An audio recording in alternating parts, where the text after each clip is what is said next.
Com toda certeza, você já deve ter feito a pergunta de como os navios conseguem carregar toneladas de cargas e não afundarem. Como isso pode ser possível? Afinal, um navio desses cargueiros, além do seu peso que já é um absurdo, ainda levam milhares de quilos atravessando oceanos. E o que você não imagina é que existe muita coisa por trás disso. Quer saber mais sobre como os navios cargueiros carregam toneladas e não afundam? Então fica comigo até o final.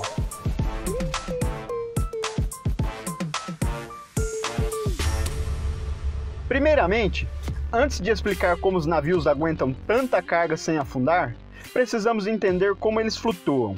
E para isso precisamos entender um pouco da densidade. A densidade é definida como a quantidade de massa por uma unidade de volume. Ih, sabia que ia complicar. Mas calma lá. Deixa eu exemplificar para ficar mais fácil. Se você pegar um prego ou uma prancha e colocar na água, mesmo o prego sendo mais leve que a prancha, ele vai afundar rapidamente, enquanto a prancha ficará flutuando.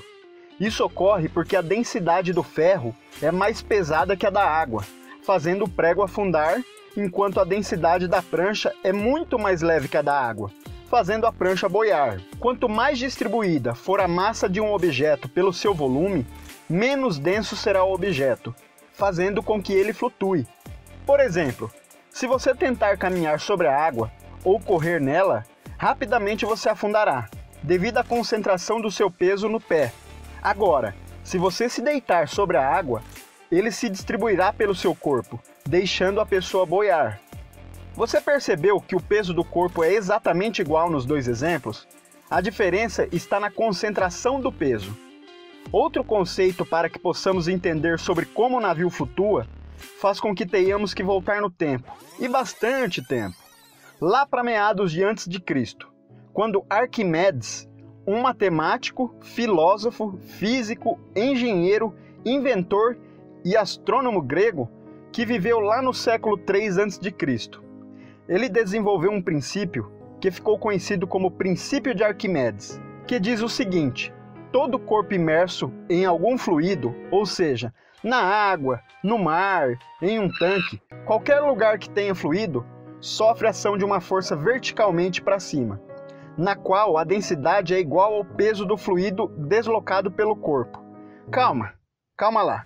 Se você, assim como eu, não é bom em física, vamos descomplicar isso aí. Você já viu que mesmo um navio flutuando, uma parte dele fica abaixo do nível da água, certo? Então o peso da embarcação faz com que a água se desloque. Isso gera uma força contrária, tentando empurrar o navio para cima. Essa força é chamada de empuxo. Então, por exemplo, se um navio pesa 10.000 toneladas, o seu volume terá que ser o suficiente para deslocar a mesma quantidade de água, provocando uma força de 10.000 toneladas da água sobre o casco da embarcação. Isso faz com que o barco é sustentado por essa força contrária, fazendo-o flutuar. Ou seja, a densidade do volume de água que é deslocado por um navio quando ele está em movimento, nada mais é do que o peso da água deslocado dividido pelo volume dessa água, fazendo com que seja menor que a densidade do navio. Assim, quando o empuxo, ou seja, a força contrária ao peso do navio, é maior que o peso dele, isso faz com que o barco flutue. E a mesma coisa quando o barco começa a afundar. Se houver um dano à estrutura do navio e começar a entrar água, o peso do navio muda. Como a maior parte do interior de uma embarcação é composta por ar e não maciça como uma esfera de aço, a água começa a entrar onde seria somente ar, fazendo que a densidade do navio aumente, ficando maior que a da água. Isso faz com que a embarcação afunde. Acho que agora ficou bem mais claro, né? E como já sabemos como o navio flutua, vamos explicar como é feito um carregamento gigantesco com milhares de toneladas sobre esse navio. Claro, antes disso, deixa aquele like, pois isso ajuda demais nosso canal a trazer mais conteúdos para vocês. Possivelmente, você já deve ter utilizado alguma loja virtual da China para comprar um celular, um relógio, ou pelo menos conhece algum amigo seu que já fez compras por lá. E geralmente, demoram um certo tempo para essas compras chegarem para seus donos. Isso porque cerca de 90% de todo o comércio mundial é feito através de navios. Você se lembra que cerca de um ano atrás, o navio Ever Given ficou encalhado, bloqueando o canal de Suez no Egito por 6 dias? Esse, entre aspas, pequeno problema impediu uma logística de transporte diário de cerca de 10 bilhões de dólares de variadas cargas. Mas você parou para pensar como é colocado os containers em um navio? Quem achou que era somente empilhar está completamente enganado. O trabalho é árduo e começa antes mesmo do navio atracar no porto para ser carregado. Um grande planejamento prévio é elaborado entre a empresa proprietária do navio, os tripulantes da embarcação e os funcionários do porto em que o navio será carregado. Uma das primeiras e importantes missões é definir qual o tipo de container e qual posição ele irá. Isso é feito para permitir o fácil descarregamento do navio, assim que ele parar nos vários portos de sua rota. E também feito para garantir que o navio fique estável durante sua navegação em alto mar. Afinal, existem vários tipos de containers com diversos pesos. Os mais comuns são os usados para as cargas secas, que são os containers de 20 pés, medindo 6 metros e 6 centímetros de comprimento por 2 metros e 44 de largura e 2 metros e 60 de altura, carregando um total de 24 toneladas. O outro container bastante comum é o de 40 pés, que possui a mesma largura e a mesma altura do anterior, mas seu comprimento é 2 vezes maior do que o de 20 pés, medindo 12 metros e 20. Além disso, existem containers refrigerados, graneleiros e outros ainda. Após toda essa fase de planejamento, é o momento de começar a carregar o navio. O método mais eficiente e mais utilizado para isso é usar os conhecidos portainers. É uma espécie de um gigante guindaste fixado que lembra a letra T, ficando preso ao chão próximo da margem do porto. Já existem modelos de portainers capazes de carregar até 2 containers de uma só vez, carregando por volta de 100 toneladas. O Porto de Santos é um dos portos que já possui esse tipo de carregamento. A parte de cima do portainer é popularmente chamada de lança.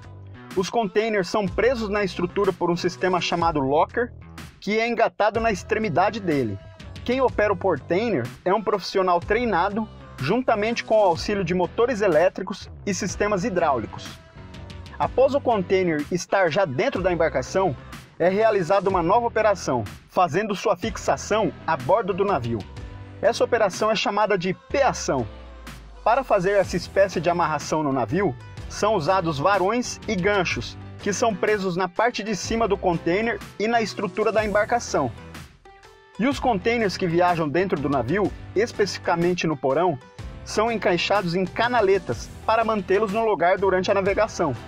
Para saber o tempo que gasta para fazer um carregamento de um navio cargueiro e encher ele de container, claro, depende do tanto de carga, ou seja, de container a ser levado pela embarcação, mas também do desempenho dos portainers, pois sua velocidade de içamento da carga pode variar de 30 até 180 metros por minuto, mais a variação para colocar o container no devido lugar.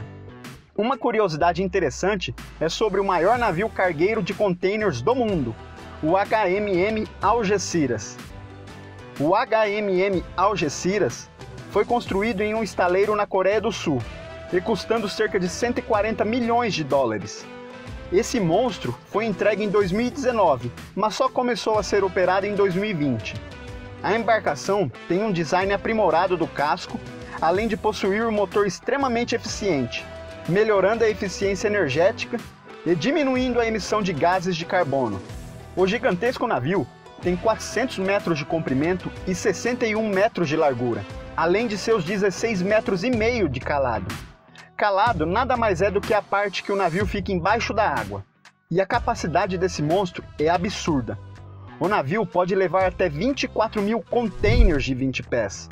Levando-se em conta que cada container desse pode levar cerca de 24 toneladas, a embarcação, meu companheiro, leva até 576 mil toneladas de carga.